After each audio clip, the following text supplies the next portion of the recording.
윤 대통령 이렇게 탄핵 소추되고 또 체포영장까지 집행되고 그러니까 이재명 대표가 굉장히 거침이 없어졌죠. 마음이 급한 증거일 수도 있고 왜 전용규 의원이 그 카톡으로 뭐 가짜뉴스 퍼나르는 거 엄단한다면서요. 민주파출소 만들어가지고 거기 신고 받아서 무슨 허위성이 짙은 것은 뭐 유치장 게시판에 야 이거 거의 이미 정권 잡았네요. 정권 잡아가지고 뭐 거의 지금 공안 정부 실현하고 있는 그런 느낌인데 지금 그렇게 해서 카톡 검열 논란이 특히 젊은 세대를 중심으로 굉장히 반향이 지금 크게 일어나고 있어요.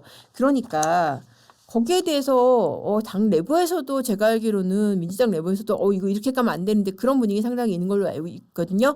그런데 이재명 대표 오히려 거기에 한술 더 뜨고 있습니다. 13일 최고위에서 온갖 가짜뉴스를 퍼뜨리고 진실을 가리는 부패하고 부정한 악인들이 마치 선인들처럼 세상 사람들 앞에 서 있다. 그런 얘기를 했어요. 선과 악의 대결. 가짜뉴스와 진짜뉴스의 대결 뭐 이런 식으로 지금 구도를 만들었네요. 그러면서 뭐라고 그랬냐면은 무슨 수를 써서라도 가짜뉴스를 뿌리 뽑아야 된다. 카톡이 무슨 성역이냐. 카톡이 대수냐. 가짜뉴스 퍼나르면은 다 뿌리 뽑겠다. 엄단하겠다. 지금 그렇게 한다는 거예요. 아 진짜 정말 어이가 없는데 이 대표가 이런 얘기를 할 자격이 있는지 지금 문제되고 있는 공직선거법 재판 이미 1심에서 판결 나왔잖아요. 지금 의원직 상실령 나왔잖아요. 그 부분에서 법원이 어떻게 판단했는지 한번 좀 보고 가실게요. 이 대표가 이런 얘기를 할 자격이 있는지 저 굉장히 지금 의심스럽거든요.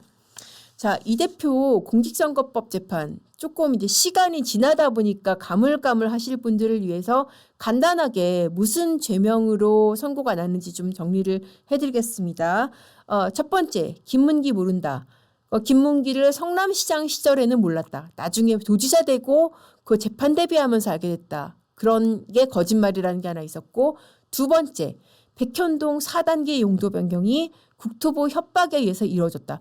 그거 용도 변경 안 해주면은 국토부가 직무유기로 문제 삼겠다고 협박했어요. 라고 했다는 이게 거짓말이라는 거 아닙니까? 그 발언이 구체적으로 언제 있었냐. 2021년 10월 20일 날 경기도 국감에서 그때 당시에 이제 그 문진석 위원이었죠. 문진석 의원은 그 7인회라고 부리는 이재명 대표 측근 중에 하나입니다. 이 사람이 그거 백현동 용도 변경에 대해서 특혜 의혹이 있는데 이거 맞습니까? 이거 어떻게 된 거예요? 라고 물어보니까 아마도 서로 간에 좀 교감이 있었을 것 같아요. 이게 묻고 이렇게 답하고 이런 식으로 그때 이재명 당시 지사가 어떻게 얘기했냐? 그거 국토부가 요청해서 한 거고 공공기관 이전 특별법에 따라서 응할 수밖에 없었습니다. 국토부가 당시에 의무조항을 만들어놨어요. 그거 안 해주면은 직무유기 이런 걸로 문제 삼겠다고 협박을 해서 그때 그거 얘기하면서 저도 기억이 나거든요. 그 국감하면서 판넬까지 준비를 했어요. 제가 좀 설명을 해도 되겠습니까? 라고 하면서 판넬까지 준비를 해서 설명을 했던 그 장면이 지금 기억이 납니다. 그렇게 해가지고 이거 완전 새로운 사실이거든요. 그 전만 해도 4단계 용도 변경이 굉장히 파격적이다. 이거 특혜 아니냐. 이거 무슨 비리가 있었을까? 그렇게 이제 언론들이 파고 있다가 국감에서 국토부 협박? 박근혜 정부가 국토부가 협박했다? 안 하면 직무유기로 문제 삼겠다고 했다? 이거 완전히 진짜 그 프레임이 달라지는 차원이잖아요. 그래서 다음날 일제히 신문 보도들이 저 그때 기억납니다. 박근혜 국토부가 협박했다? 다 이렇게 그 더블코트 표시로 그렇게 해서 보도가 났습니다. 그렇게 되면은 프레임이 어떻게 돼요? 이 용도 변경이 특혜냐 아니냐, 이재명이 관여를 했냐 아니냐 이게 아니라 어떻게 됩니까? 박근혜 정부가 그랬다고? 박근혜 정부가 구린 게 많았구나. 그런 인상을 딱 주게 됐잖아요. 그러니까 그렇게 되고 나서 이제 이재명 대표가 본인 블로그에도 이제 그런 얘기를 썼어요. 이거 토건 세력 특혜 폭탄 설계자 수혜자는 국민의힘이다. 야, 이거 좀 냄새가 나지 않습니까? 그러니까 처음에 이렇게 물어보고 답하고 판넬까지 준비해가지고 다음날 이렇게 프레임 전환이 확 되니까 역시 이 국민의힘이 구린 놈들이어서 이런 식으로 본인 블로그에도 썼다는 겁니다.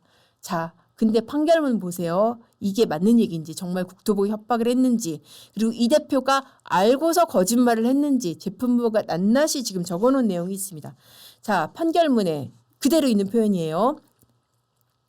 피고인의 백현동 부지 용도 변경은 의무조항에 근거한 국토부의 요구에 따라 어쩔 수 없이 한 게 아니라 스스로 누가 스스로겠어요? 당시에 성남시장 이재명 성남시장이 스스로 검토해서 변경한 것이다. 라고 그렇게 돼 있습니다. 그리고 또 피고인이나 성남시 담당 공무원들이 국토부 공무원들로부터 이 사건 의무조항에 근거해서 변경을 해주지 않을 경우에 직무유기를 문제 삼겠다고 협박을 당했다고 볼 수 없다라고 그렇게 했습니다. 자, 그리고 또 뭐라고 했냐? 정부 시체 국토부의 협조 요청 이런 것들이 언급됐을 뿐이고 직무유기나 국토부의 협박은 이 사건 국정감사에서 처음 언급이 됐다. 그리고 그러면 과연 문제가 되는 게 이게 사실과 다르다고 해서 다 공직선거법 유죄가 아니라 사실과 다르다, 그러니까 거짓말이라는 거를 알고 했느냐 모르고 발언을 했느냐 그 부분이 중요하거든요. 그런데 재판부가 뭐라고 그랬냐면 국토부 협조 요청이 의무조항에 따른 것이 아님을 충분히 알고 있었다. 누가? 이재명이. 그리고 발언 도중에 제시할 판넬들을 미리 준비하기도 했다. 충분한 고려 과정을 거쳐서 백현웅 발언을 했다. 그러니까 뭐예요? 이게 그러니까 왜 선거 토론회 왜 지난번에 그 권순일 대법관이 뭐 이상한 논리 내놨잖아요. 선거 토론회 같은 경우에는 뭐 이제 발언의 즉흥성이나 이런 거를 고려해야 된다. 폭넓은 표현의 자유가 허용돼야 된다라고 해서 뭐 토론회 발언은 문제 삼으면 안 됐다라고 했는데 이건 그런 게 아니라는 거 아니에요? 준비했다는 거 아니에요? 자기가 말하는 게 사실이 아닌 것을 알고 했다는 거 아닙니까? 야, 그리고 나서 다음날 나온 박근혜 국토부 협박 이거 가짜뉴스 아닙니까? 가짜뉴스 누가 생산을 했습니까? 지금 과정을 봤을 때는 이 대표가 이게 좀 작정하고 거짓말을 했다라고 지금 재판부가 그렇게 쓴 거 아닙니까? 그래서 재판부가 옹벽 아파트 용도 변경 이거 지금 이재명이 지금 한 거다. 지금 그렇게 한 거잖아요. 그렇게 해서 이거는 정말 이런 판결문 내용이나 당시의 그 발언 경위나 이런 거를 봤을 때 지금 가짜뉴스 엄단한다는 얘기를 지금 이 대표가 할 거는 좀 아니라고 생각이 됩니다.